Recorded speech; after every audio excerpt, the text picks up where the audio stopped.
Was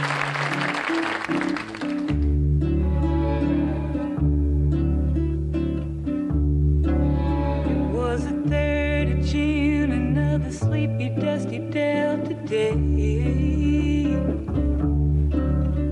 I was out chopping cotton and my brother was baling hay. And at dinner time we stopped and walked back to the house to eat. And Mama hollered at the back door, y'all remember to wipe your feet.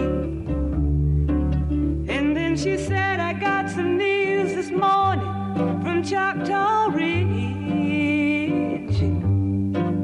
Today Billie Joe Macallister jumped off the Tallahacthie Bridge. Papa said to Mama as he passed around.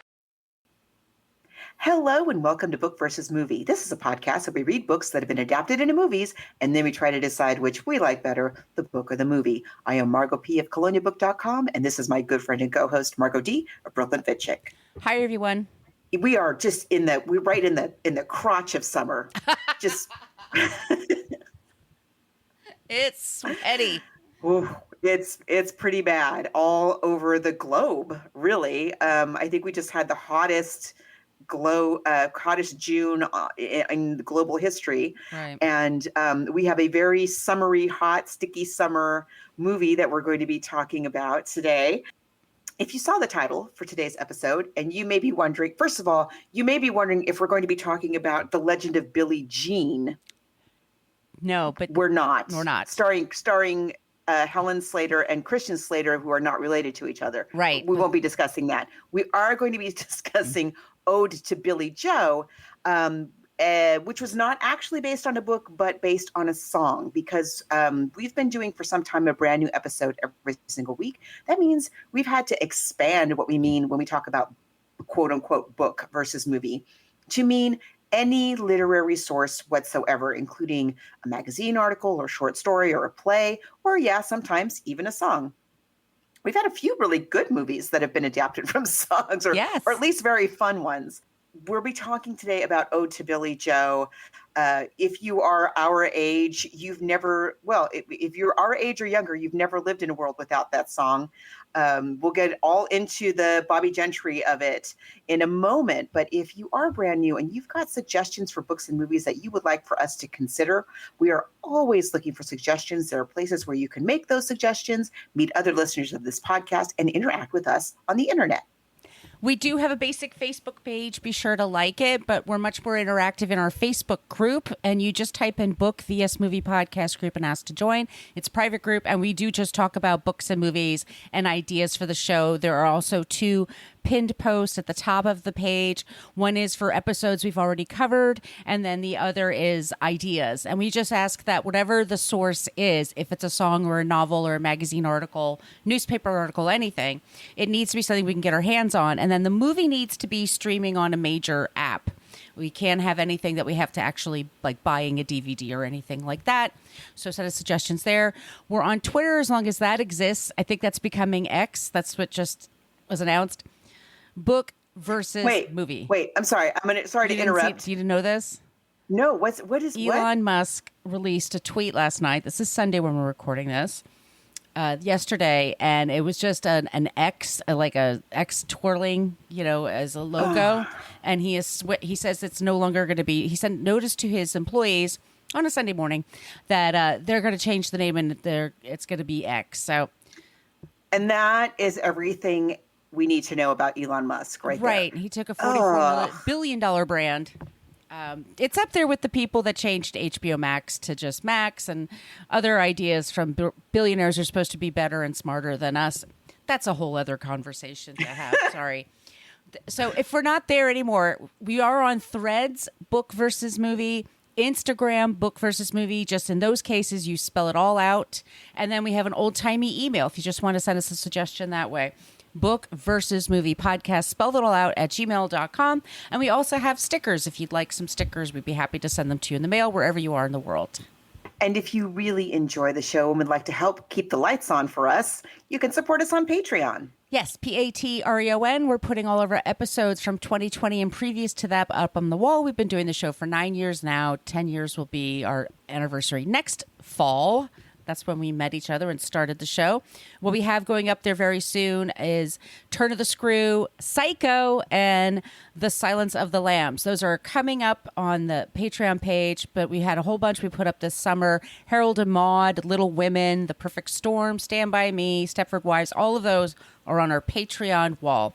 And we just use that money for books and movies and the cost for the software to put on the show. So thank you all for doing that. But if money's tight, we totally get it. Lots of striking is happening right now. If you could just leave us a review wherever you get your podcasts, that'd be amazing. And I'd like to thank Christina, who just left us a 5-star review. She's also a proud Patreon member. So Christina, thank you so much for leaving us 5 stars. It helps us find our people. And iTunes, when you leave reviews, it makes you look like you're more active and stuff like that. So, wow, double thank you to Christina. Yes. I'm not mad at you, Christina. I'm mad at the dirt. I love the name Christina. We have a really super good friend named Christina. And I just want everybody to know I have shown so much restraint with the Mommy Dearest quotes and my friend Christina. It's tough. It's not easy. Mm-mm. Christina, bring me the axe. This is that's our generation, that movie. I am so excited to talk about today's song and movie from the song book of, in my opinion, an extremely underrated songwriter and performer and just entertainment powerhouse, a pioneer in many regards. Not to mention, she is drop dead gorgeous. She's as beautiful as a model. I mean, she was a model, I think. And she briefly, was a model. yeah? And there's times where she's doing, the TV segment, like we play at the top of the show, she's singing live and playing live, and her guitar picking is great. It's an arpeggio kind of thing she's doing. She's amazing. We're going to be talking about Bobbie Gentry. And I forget what her real name is. That's not her real name. Roberta. Although she is really from that county, right? Oh, yeah. She's from Woodland, Mississippi. Her name was Roberta Lee Streeter. Her birthday's coming up. Your birthday, the 27th. That's her birthday. Oh, my God. We have the same birthday. Birthday twins. What? Leos. And no wonder I love her so much. She was born in Mississippi. She was basically raised by her grandparents until she was a teenager, and then she moved to Southern California. I believe she went to Palm Springs High School, but she would go back and visit her family. The way she got into music is like one day her mother brought a piano into the living room. She taught herself how to play piano, guitar, singing, songwriting, all that stuff. She moves to LA. She's going to college. She's going to UCLA. And then she was playing nights and weekends, and she did some modeling. She's extraordinarily beautiful. And she changed her name to Gentry, Ruby Gentry, because there was a movie called Ruby Gentry, and she was always nicknamed Bobbie. So she just decided to do Bobbie Gentry would be her stage name.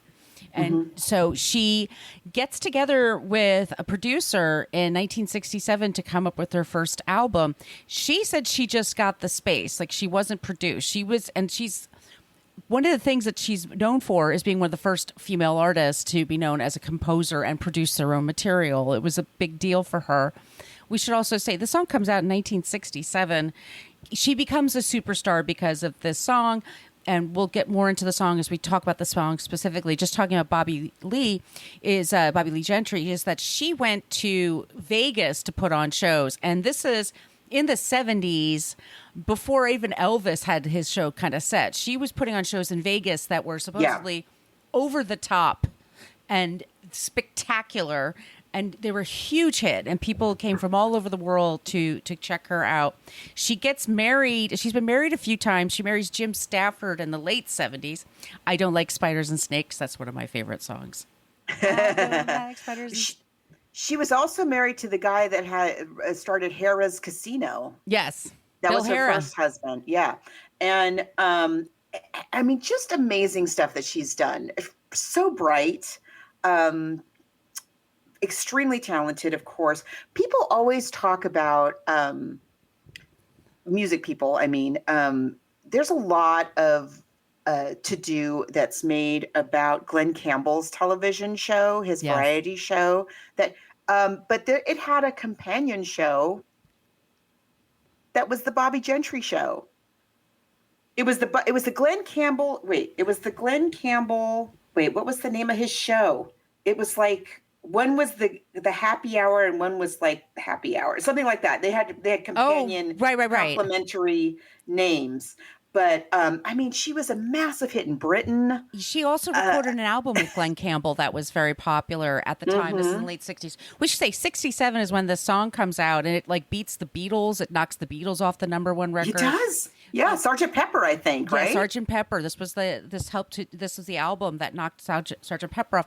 So she grows up in Southern California and in the South. She writes this song. She does all these years in Vegas. She gets married a few times. And the 70s are wild for a lot of people. She was married 3 times and she was doing these Vegas shows. And then she just kind of calmed down or just wanted to wind down things. So she wound up moving. Nobody's really quite sure where she is. She's in the South. This year, and first of all, the bridge that she's talking about in the song, it burnt down, and so they had to rebuild it. But there's a sign there, and it's all in honor of Bobbie because she's like this huge star from the area. But she's still with us as we're speaking, and she just hasn't been. She's just a recluse, basically. She doesn't go out. She doesn't give interviews. She's never talked about. She never gives an answer on what is going on with the song when we talk about the song. But it is one of those eternal mysteries that everybody's. I was going to say to you, like, I went on a Reddit rabbit hole, which I'm apt to do anyway, but just look, ode to Bobbie, ode to Billie Joe, and then just people like, well, what are they talking about in the song? And it's just incredible. She's very beautiful and talented. She also, some people mocked it. Bob Dylan was notoriously dismissive of Ode to Billie Joe. Right. It's a super good song. It's a great song. It is a super good song. Yeah. He doesn't. I made a mistake of saying I thought it was 1970, but I realized because I listened to the 70s channel, they never play it. It's 1967. The movie is the mid 70s. Yes, and So in the 70s, and we're skipping there's so many. Yeah. She has so many accomplishments, you guys, and we don't know. She basically withdrew from public life at a certain point. I'm going to say in the early 80s. It was she kind of vanished from there. Some people say she lives in Tennessee. Some people say she lives in California. Some people say she lives by the Tallahacthie Bridge. Right. We don't know. But her work, I mean, she's such a legacy of a singer-songwriter and such a groundbreaking performer. And also she was a woman. Regardless of her gender, she really broke a lot of ground for American singer-songwriters. Just incredible career that she had. So in the 70s, she writes a song for a movie called Another Place, Another Time. Mm-hmm. And that movie is directed by Max Baer Jr., who you and I know as Jethro. He wasn't a Clampett. He was Jethro Bodine, I think was his last name. Right. Because he's not Jed Clampett's son. He's Jed Clampett's nephew. He's kin. By his sister. He's kin. Yeah. So he and Ellie Mae are cousins. They're not brother and sister. And his father was a boxer in the 30s and 40s. They did a movie about Ron Howard. Did a movie about Max Baer Sr. He's someone in the 60s. He had made this ton of money. This is back, by the way, that you could first make residuals as a TV star. So he was doing fine for himself. But he produced a lot of movies. He was really into. I was watching a documentary the other day about Charles Manson, as I'm wont to do, and he shows up there like, "Oh yeah, I was at that Dennis Wilson house when the Manson girls were there." He's just somebody that was clued in. So he's the person that put the money up for this particular production of this song. So should we get into the song? Yeah. Ooh, I love it so much. Ode to Billie Joe was released July of 1967. It's 4 minutes, 15 seconds. It's filled with strings and spookiness. It has a very eerie feel of the Delta. It just captures so much emotion and feeling. even without the arrangement, and the arrangement It's is great. a masterpiece, just to be clear. But even if you just take like what I would have been her demo version, just her and the guitar and those arpeggios, like you were saying, it's so evocative. She is such a brilliant wordsmith. She instantly paints, she gives you sights, sounds, smells, temperature. It's sweaty, it's dusty, it's icky and sticky. And you have this it's told from the point of view of a young girl who doesn't have a name in the song. But she's we gather she's sort of like a young teenager maybe. And just like, what is it like? We're in her home. It's dinner time. The kids are running in from outside. Dad's been out working in the fields, and he's still got more work to do before the day is done. And what's mom cooking? And this is what their life is like. And we're going to go to church on Sunday. And it's just gorgeous. And then there's this, and it's all like idyllic or at least very Americana. And I can't remember, is it the mom or the dad that says at the dinner table? I think the mom tells the dad. It's like, oh, by the way, oh, here's your biscuits. Here's your food. Oh, by the way, that Billie Joe Macallister jumped off the bridge. And that's how the daughter finds out. And then and the father's like, oh, that's a drag. Well, pass the biscuits. He's never had any sense. This, by the way, like making it current, like there's a very popular country song called Small Town that is out right now. In the news this week. In the news this week.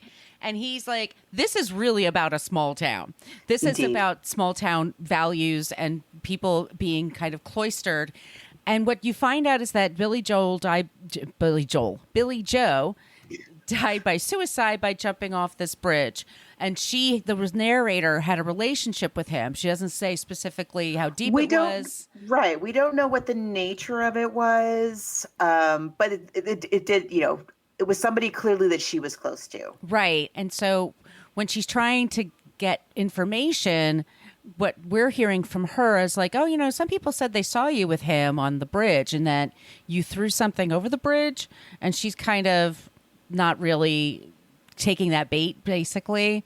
And in the story, and she said she donated her lyrics, I think it was to Tennessee University or maybe Mississippi, but she donated her lyrics to a university, and her original, she wrote it out on a big yellow legal pad. She had a couple of more verses, which were supposedly tell you more about the story, but she wisely took them out. It makes more sense, and it's better that you're not quite sure why he did it. You're not quite sure what her feeling is for him. If you're not quite sure what was thrown over that bridge. So like we have all these things like, well, what caused him to do this?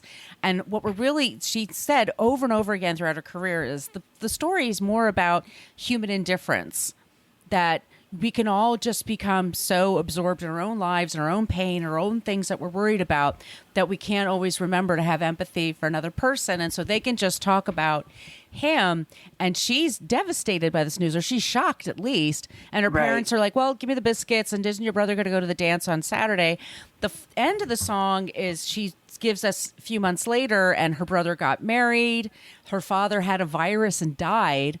And then her mom just kind of sits around like staring off into space, and she's not understanding like what her mother's going through. Like she's sort of like, well, she's whatever. And it's just how people can do that. You get so wrapped up in your own stuff that you don't really look at what's going on with other people. And so there's something like, here it is, this nice small town, and people go to church on Sunday and have these family values, but they're kind of talking about a person that was obviously in despair. And just sort of like, oh, well, they never had any sense anyway. Yeah. Yeah.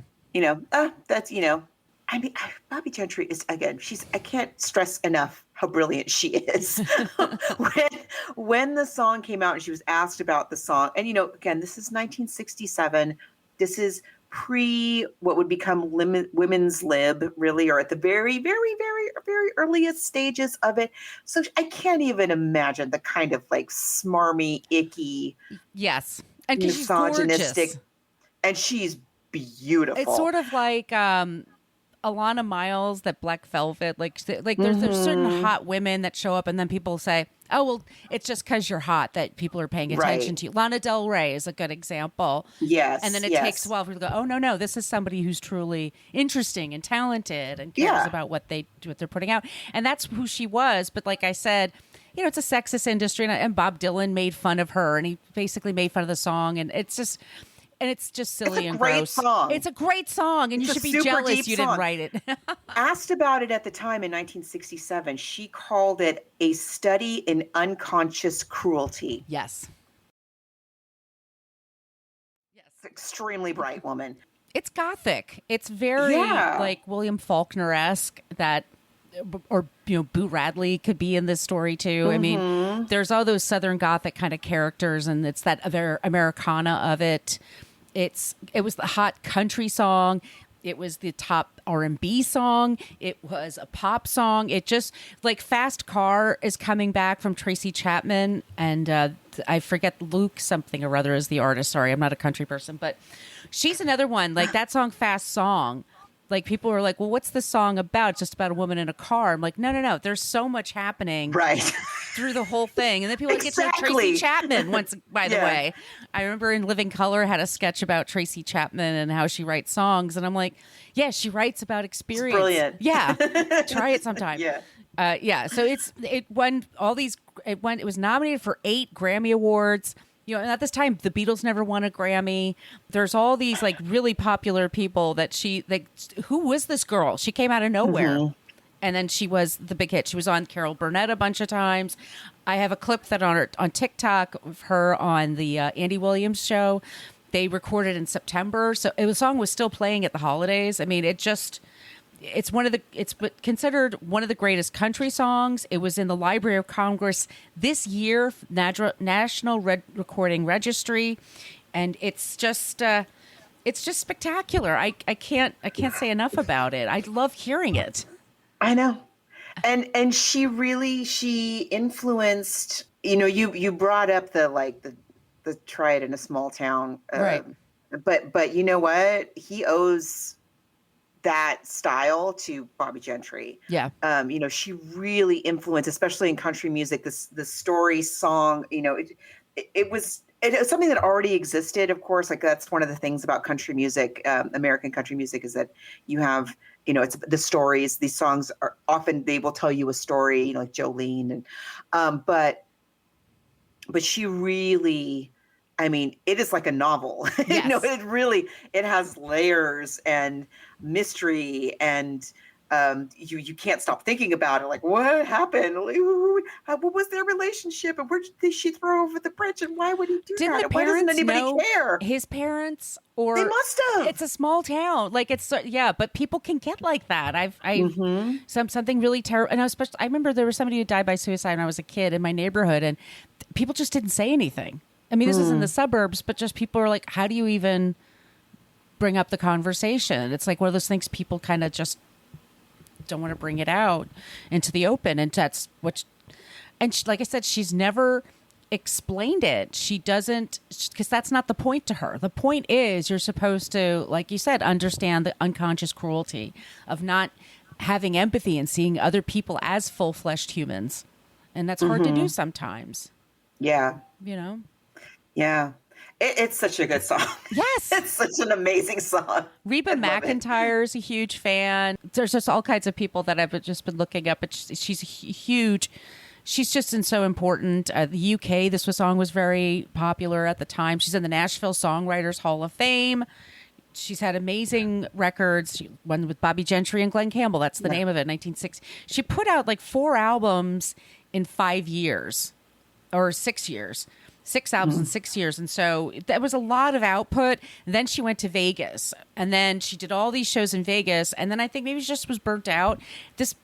We'll talk about the movie. It made a lot of money. So she said, this is called publishing, y'all. If you're going to be in the music business and write your songs, be a producer or write your songs, or both, because that's where you make your money, because you make pennies otherwise.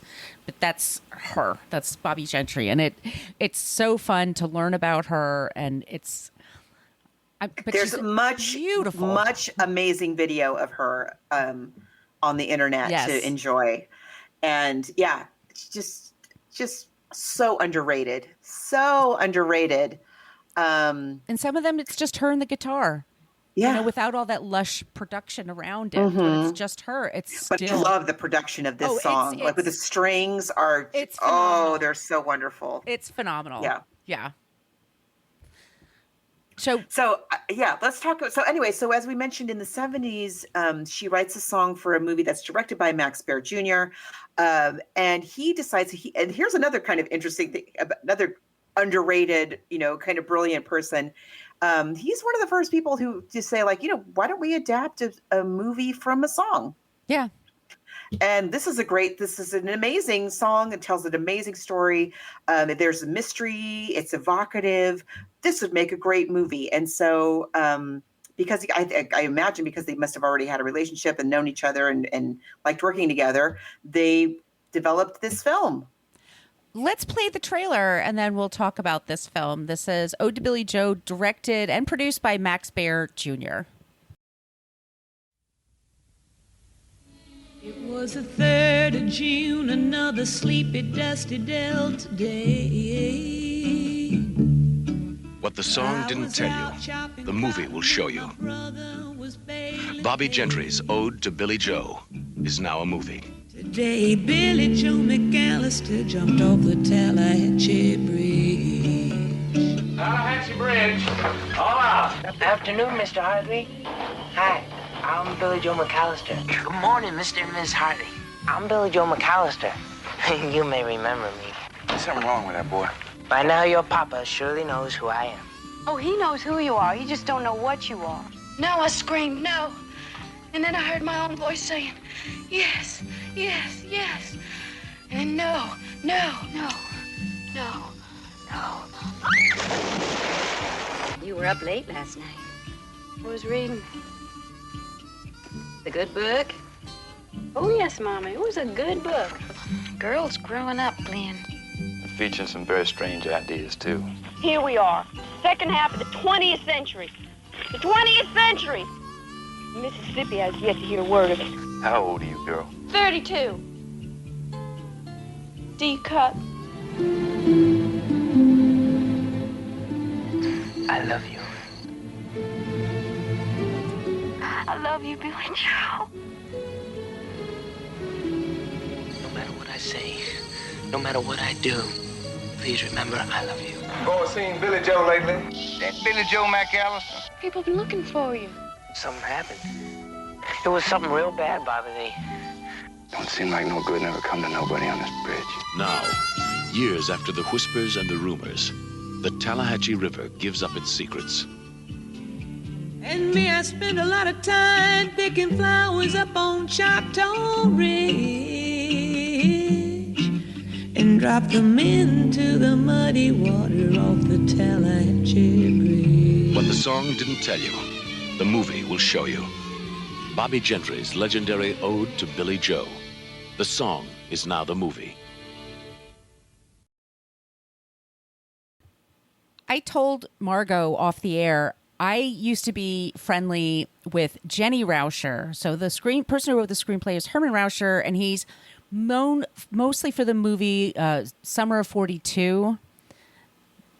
But he's written lots of books, and he's written some screenplays for books and novelization. So this was a novelization / screenplay that he wrote to create this movie. Also, I said last episode that my family was a test neighborhood for HBO in like 1977. And so we used to watch, this was on there all the time, and Towering Inferno. I know those like the back of my hand, those movies. Towering Inferno. Oh, yeah, yeah.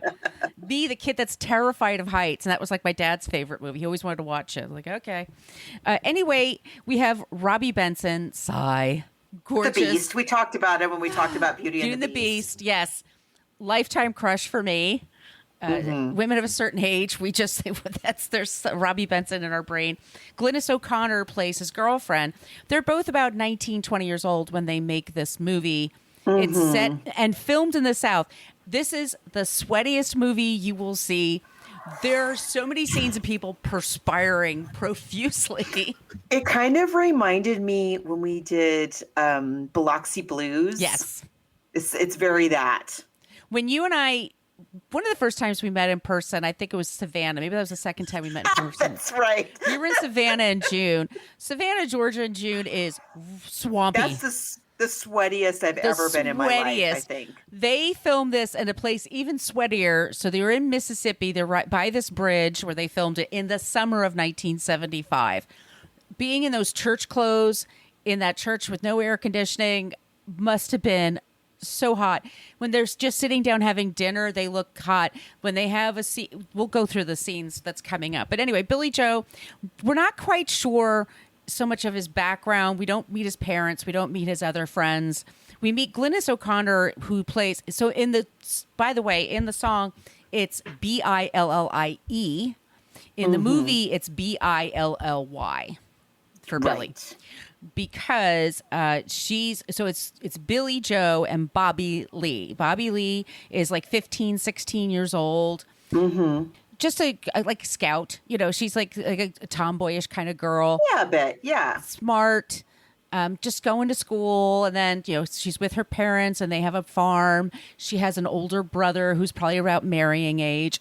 And she reads these romance novels. And he, by the way, Herman Rauscher did.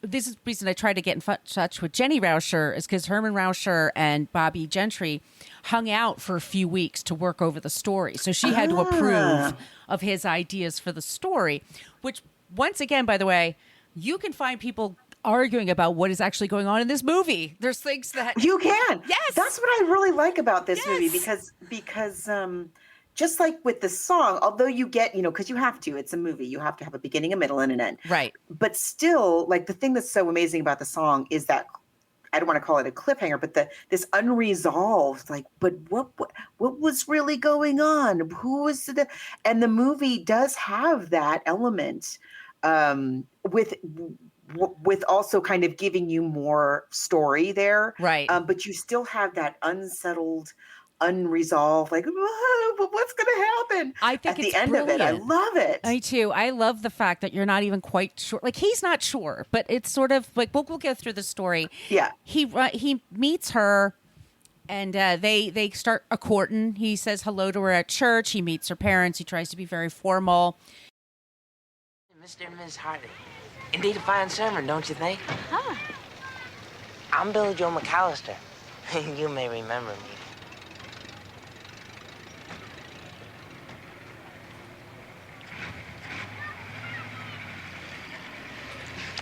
Excuse us.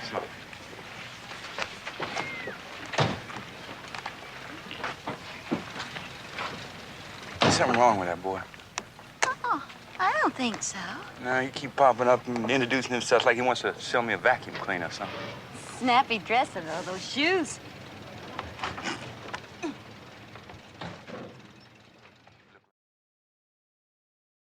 He's immediately like, I love you. He's love bombing her. He's completely smitten, Quite. as we would say. He works at the local mill with other young men. Yeah, he's not in school because he's working at the mill. Right. I think maybe he's like a year out of school and he's not going to college. So but I was like, well, does he live with his parents? Does he live with these other men that work at the mill? Okay. So it's unclear. His boss is James Best, who was in Dukes of Hazzard. Roscoe P. Coltrane, that's who he played. So he's the guy that is in charge, and she and her dad. It's an hour and a half. There's scenes that go on and on. I mean, it's a very languid pace. I mean, they're really just want you to understand, like, this is what life was like in the 50s in this town. She doesn't have electricity in her house. Or indoor plumbing. Her dad gets a toilet and they're all like super excited. They bring it out to the front lawn and everyone's yay for the toilet. I mean, toilets are great, let's be clear, but this is what they're in. I mean, this is the life that they live. So she's just this average kid and this guy comes in, he's really cute and he's giving like love bombing her. And she's sort of like, well, this is her first romance and she reads about them in the magazines, but she doesn't know like what his deal is. And he's very, very much interested in kissing her and loving her and telling her he loves her and they need to run away together and wouldn't life be great, blah, blah, blah. You're always adopted. Well, I don't think I'm depraved. merely underprivileged. Underprivileged? Well, maybe not underprivileged. It's more like deprived. Deprived of you for no good reason I can understand. Swell, you're deprived and I'm depraved. What a pair. I'm growing tired of talking. I caution you not to act in a rash manner. Oh, shut up. If I shout, my papa will be here in a moment, and my dog will be here even sooner. So you got fair warning. You talk. Years from now, what's it gonna be like with you when you stop talking? Well, I done my talking for this evening, rest assured. You talk so much, you give me a headache. Every time I leave you, I got a headache. Amongst other things. Well, that is, of course, your problem. Oh, man. And it's our problem. Damn you, Billie Joe, right on my own property. Down your mouth. Billie Joe, you're trespassing. You're intruding. Papa? Dog? You gotta stop this fun around we've been doing, Bobbie Lee. Where is that dog? Dog?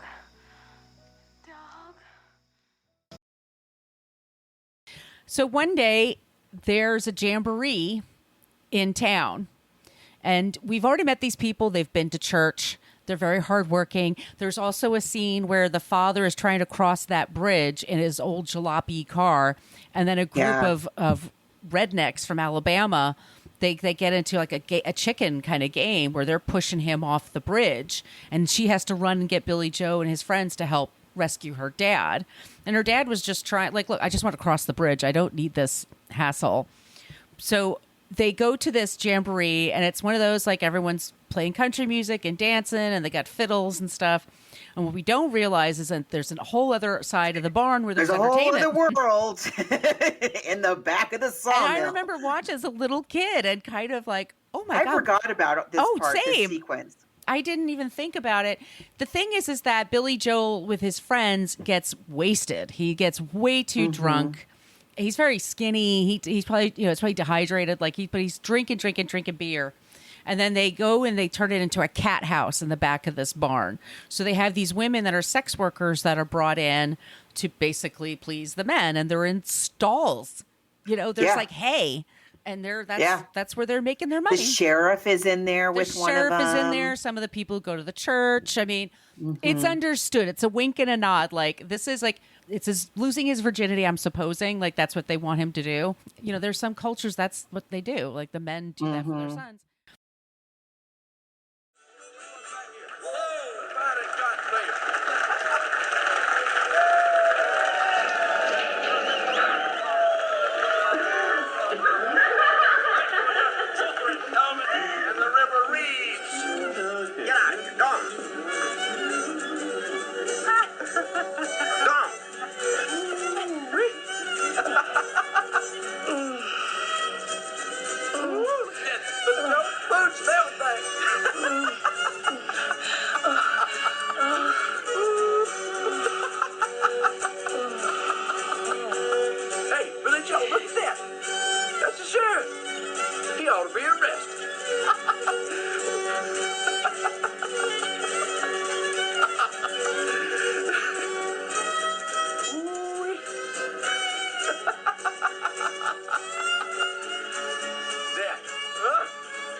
So he goes to behind the scenes, and he's so wasted, and he goes up to a girl who's like, all right, come on, it's going to be okay. And he's freaking out. He's like sick.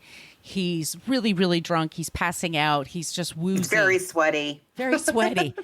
very, very sweaty. You just got to be really careful. And he's not doing that well. And then they kind of fade out of the scene. It's not lascivious. I mean, it's just No, but we don't know what's going to happen, you know. Right.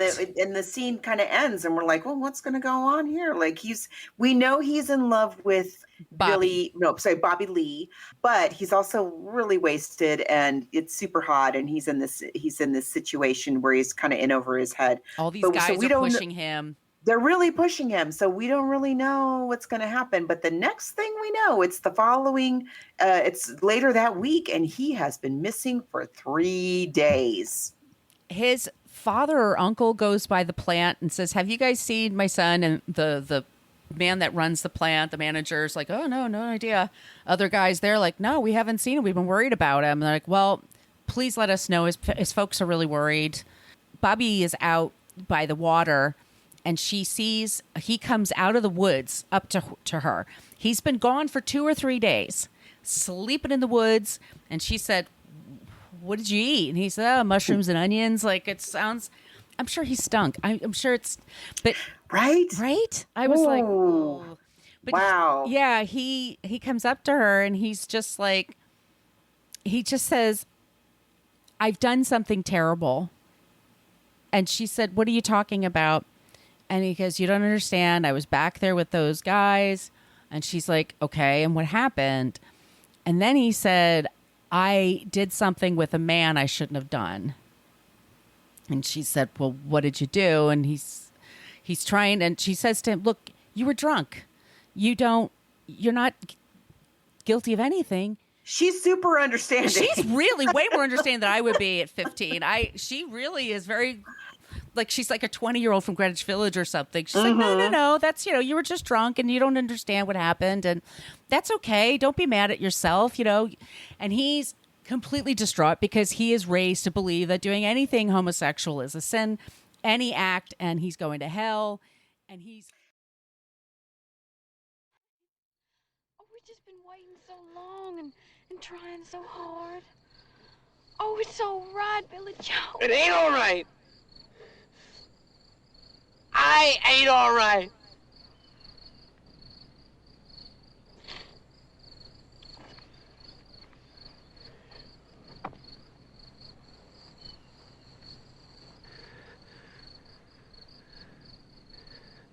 Bobbie, I have been with a man. Did you hear me? Which is a sin against nature, a sin against God. I don't know how I could have done it, I swear.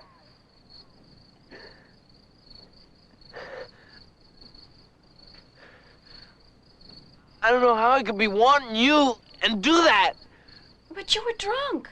Maybe you just imagined it. I didn't imagine nothing. But you were drunk. Everyone saw how drunk you were. Wrong. I knew.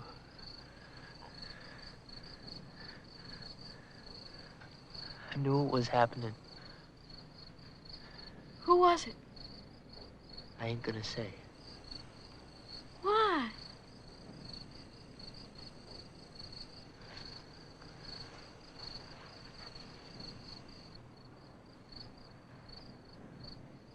Wish I could understand.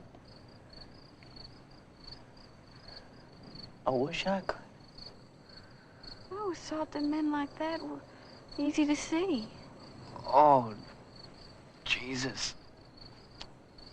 Men like that. Well, I know you're not a man like that. So you're wrong. You conjured it all up for some reason that I don't understand. Because I couldn't be wrong about the only boy in the world that I'd ever been meant to love me. I couldn't be wrong.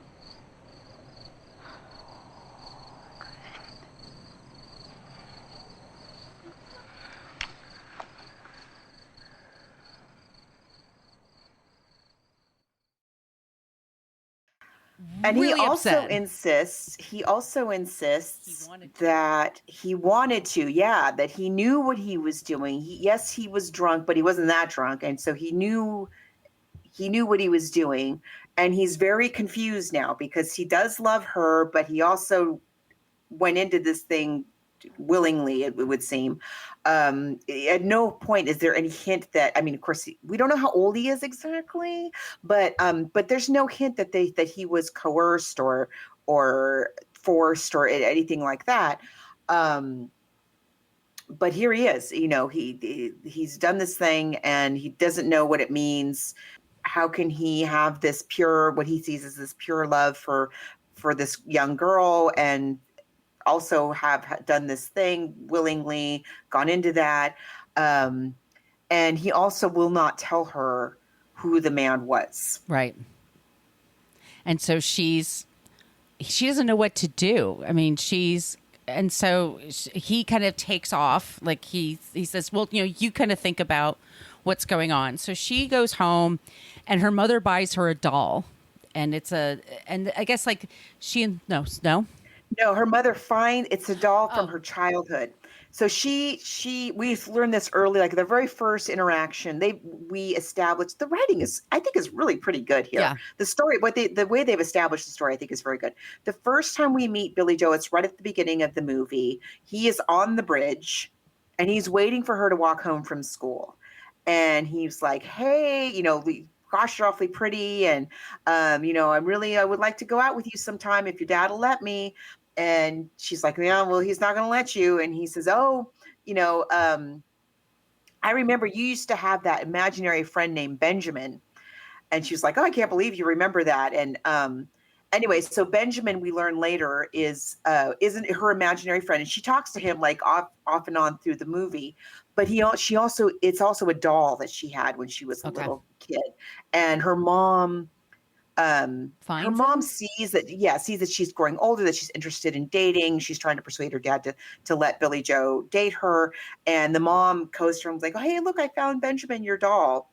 It's her doll from when she was a little kid.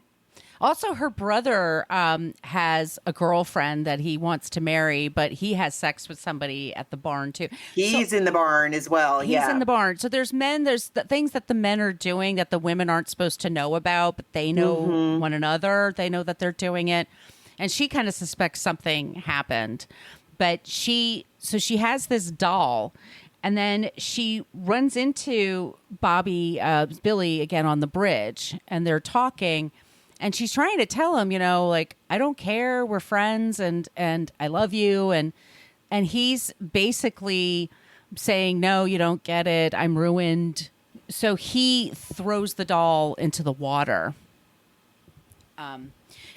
Their fight, it starts escalating because she's trying to say, like you said, like, I understand, it's fine. We still can have a future. I don't understand why you're not. And he's, understandably, it's the 50s, in Mississippi, and that's his boss. And that's, but we don't know that yet. But, right. But just the possibility that somebody else could find out, and it would ruin her. It would ruin her family. There's a lot of bad things that can happen here, and they are disagreeing about this. And in the fight that ensues, he acts. I think it's an accident, but he throws her doll and therefore her childhood.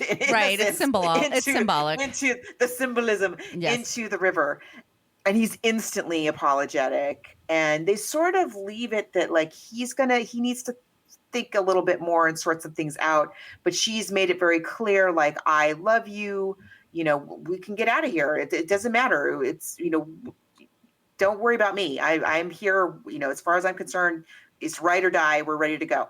They sort of make arrangements that they're going to meet the following day or something like that. And she's like, your parents are worried sick. You should really go home and get some rest.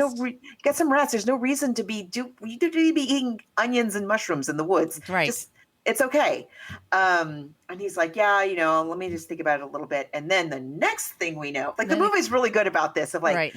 Like the scene will end and it's not quite resolved. And then the next scene, even though we all know the song, even though we all know he's going to jump off that bridge, I think the way they do it is really clever and very well done. Yeah, well, they find his body. And so then it becomes, what did he do and why did he do it?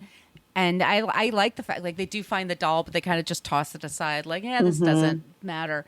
And then it becomes, well, what happened? Because she's completely, and she's the last person seen with him.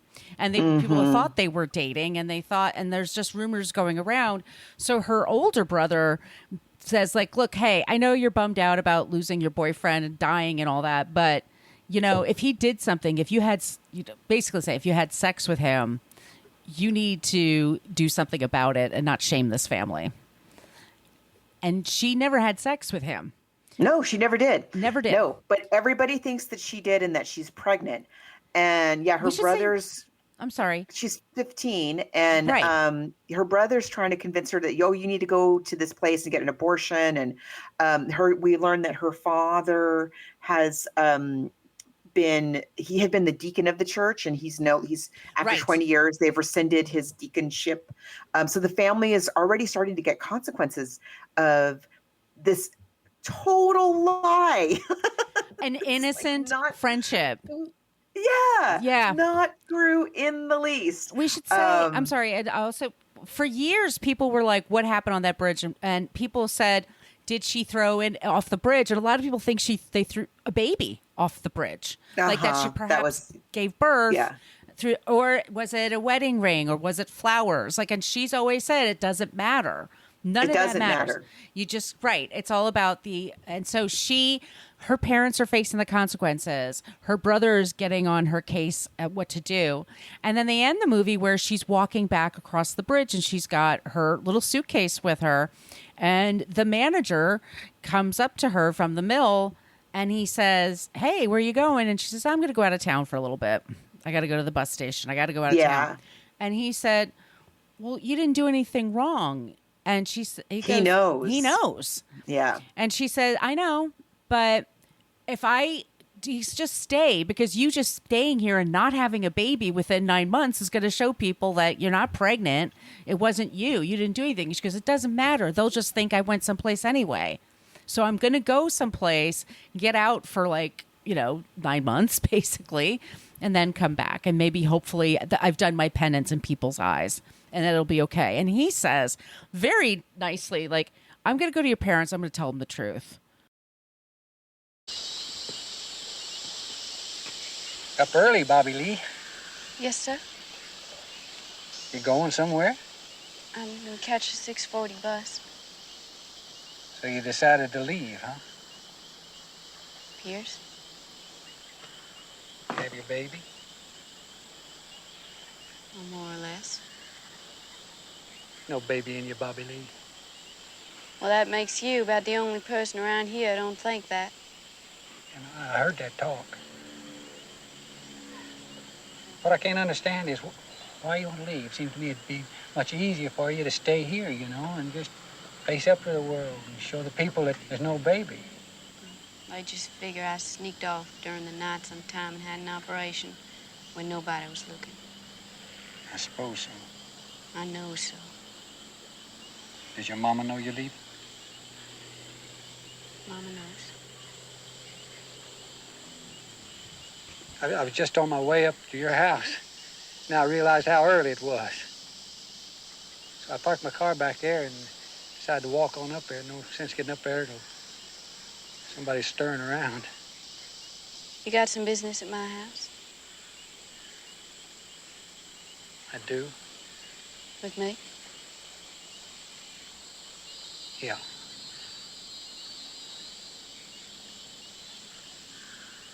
I wanted to talk to you.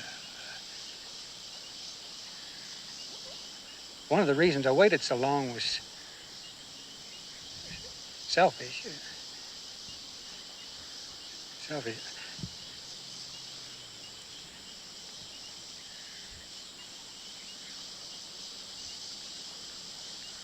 My family. I didn't think it would sit too well with them. It won't. I was also going to talk to your papa. And when I walk you back.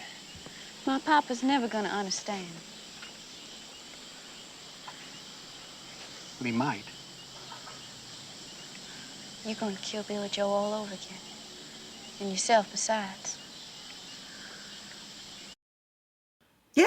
I can't live with, this is, you shouldn't, you're 15 years old. You should not be walking by yourself to a bus stop and leaving. You didn't do anything wrong. I want to tell you the parent. And she said, if you do that, they'll kill you. It's killing Billie Joe all over again. And then they're going to kill you. It's going to ruin everything. My family. It's going to ruin Billie Joe's family. It's going to ruin your family. What is the point of that? This is says the 15-year-old girl on the bridge. On the bridge. Not pregnant. Now, here is my only beef with this movie, I have to say, because I really like this movie a lot. I really enjoyed it. This is my only beef with the script. Why, you own the sawmill. So, obviously, you have some cash on you. Here you've got this 15-year-old little girl about to go off to God knows where, and all you do is offer her a ride to the bus station? Are you kidding me when you caused all this? Dude. Every time, I'm like, they could just give a throwaway line like, you need some cash, right? I'm going to give you some cash. We'll go to the bus station. I'm going to give you some cash because this is what I'm saying. These people just got a toilet in the last year. There's not money everywhere. They don't have a money tree. So yeah, that's the one thing. But that's how she leaves it, and it's beautiful. And I posted on my TikTok clips, and people said I used to cry my eyes out watching this movie because Robby Benson is acting his head off here in this movie. Oh, he really is. He really is. And I love that the end. Where is she going? As you say, she has no money. She is 15 years old. She looks she looks 12. She looks 12. She doesn't say, like, I'm going to my aunt's house in she's going on a bus Birmingham. We don't know. We don't know. You end the movie with the exact kind of like, Ma! Just like with the song, where you're like, what's going to happen? I don't know. Why doesn't anybody care? Why is nobody giving her money? Why is why is she being punished? That's why I think it's just like the movie is so successful in that way, in not only giving us a plausible story, well executed. I love her parents. Yes, but they're nice people.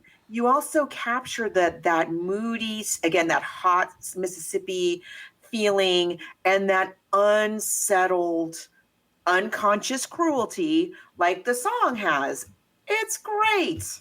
There's the scene when they make the converted cat house that, like, even the women there are sweating through all their stuff. Like, they just feel the heat of this place, and it feels oppressive. When you're on that hay, yes. Ew. But it feels oppressive. Like, it really, you feel like, I'm kind of glad she's leaving, but I want to know where she's going. Like, do you have a cool aunt in Astoria, Queens, who's going to take you in and take care?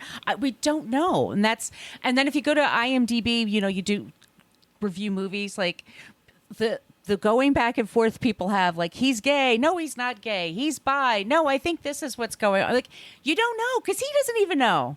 He has no idea. Right. He has no idea. He could be bisexual. He could just be whatever. He could be gay. Could be gay. Queer. Just be confused. Or just confused or fluid.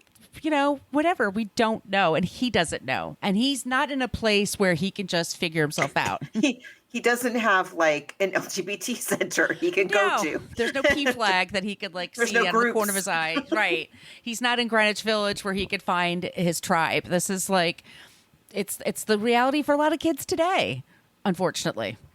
But that's part of it. Like, and I think it's so beautiful to have that be what it is and handled so sensitively. And so it's lovely. Extremely sensitively for what year are we talking about here? 75. 70. What? I mean, yes. So that's really something. It is. That's really something. I think so. The movie, it's impressive. Movie made $27 million. It was like $2 million to make. I mean, it made a lot of money for Max Baer and also for Bobbie because once again she wrote the song, she published it, so the song became a hit again, and then she made money from that, and that's one of the reasons why she could just retire and do her own thing, which good for her. But yeah, I love songs like this, and I really love the leap of imagination that's here, and I did try to find out if Bobbie Lee ever told anybody what was really happening, but we're just going to have to leave it the way the song is. Yeah, that's how she wants it. So yeah, here we are. I love it. I love it. I remember when, oh gosh, give me a sec. You're so vain. Carly Simon. Carly Simon like auctioned off that she was going to whisper in your ear who you're so like, I do not care. I do not care. I mean, it's cool. It was for charity and stuff like that. But this, yeah, this I would love to know, but that's okay. If this is her deal that she doesn't want us to know, that's cool too. If she left it vague for a reason, I think that's brilliant too. I think that totally works for me. But I would love to see those other verses. Like if there were, like, I know, I would die to see them. And it's streaming on Amazon for rent, but I think it's a bunch of places. It's pretty easy to get. I saw it for free on YouTube. Oh, there you go. Yeah. I mean, not like bootleg or anything. Like they have it for free available. You can watch it for free. Yeah, I loved it. I thought the music was good. Like I said, I really loved her parents. Mm-hmm. I kind of liked the kind of slow plodding tone of it. I think it works. It totally does. Yeah, it gives you time great. And place. You really feel. I love the church scenes. Yep. All of it. It was super, super good. And 10 out of 10 recommend. Yeah, totally recommend. And the movie. So which did you like better? If I have to pick one, it's going to be the song just because. Yeah. But if you've never seen the movie, really give it a chance. It holds up so well. I was amazed how well I was like preparing myself. Yes. Like you are an adult now. Completely holds up for me as an adult. Same. Yeah. Loved it. Yep. So let's talk about what we're doing next, because I'm very intrigued by this. We're going to be talking about The Swimmer, and Cheever is the author. It's a short story, I believe. We both have a book that's a compendium of short stories that were adapted into film, but it's pretty easy to get your hands on. And the movie is called The Swimmer. I think it's Burt Lancaster, and it's 1968. And some people tell me it's like their favorite movie. I have never seen it. I'm dying to see it now. But we figured it's about a guy that's swimming in all these swimming pools, and it's still hot in summer, and we've never talked about Cheever before, so I think that could be really interesting. So that's what we're going to be doing next. I think I've read the story, but no, I've definitely never seen this movie. I believe I did in college. So I'm excited for it. I'm sure there's lots of symbolism. That's why. But that's what's coming up next. Once again, please send us your suggestions. We'd really appreciate it. And all those places I mentioned. Lastly, one more time, bookversusmoviepodcast@gmail.com if you want to send us an email or if you'd like some stickers. And please be sure to subscribe and review. Leave us nice reviews wherever you get your podcast. That would be amazing. And Margot, where can they find you? You can find me online at coloniabook.com, and all of my social media callouts are at She's Nacho Mama. And where can they find you? You could find me on Twitter or X, Brooklyn Margot, on Threads, Instagram, and my site, it's Brooklyn Fit Chick. I put the links for the show there. And on TikTok, I'm at my name, Margot Donahue, and I do put some clips there of the movies that we're talking about. So please check that out when you get a chance. And thank you all so much, and we'll be back soon with a new episode. And happy birthday, Margot! Everybody think about that. Thank you, July and 27th. Bobbie Gentry. And to Miss Gentry, this is awesome. Thank you so much for listening to the Book versus Movie podcast. We are a part of the Frolic Podcast Network. You can find more podcasts you will love at frolic.media/podcasts. We follow the hashtags LadyPodSquad and Podern Family. If you want to support the show, you can go to our Patreon page, go to Patreon, and look for Book versus Movie Podcast. We have a basic Facebook page, but we also have a private Facebook group. Go to Facebook and type in Book vs. Movie Podcast Group if you want to join that. You can follow us on Twitter and Instagram at Book versus Movie. Spell all those words out. If you'd like to send us an email, it's Book versus Movie Podcast, spell that all out, at gmail.com. You can follow Margot D at Brooklyn Fit Chick on social media, and Margot P at She's Nacho Mama. Thanks so much again for checking out our show, and we'll be back soon with a new episode.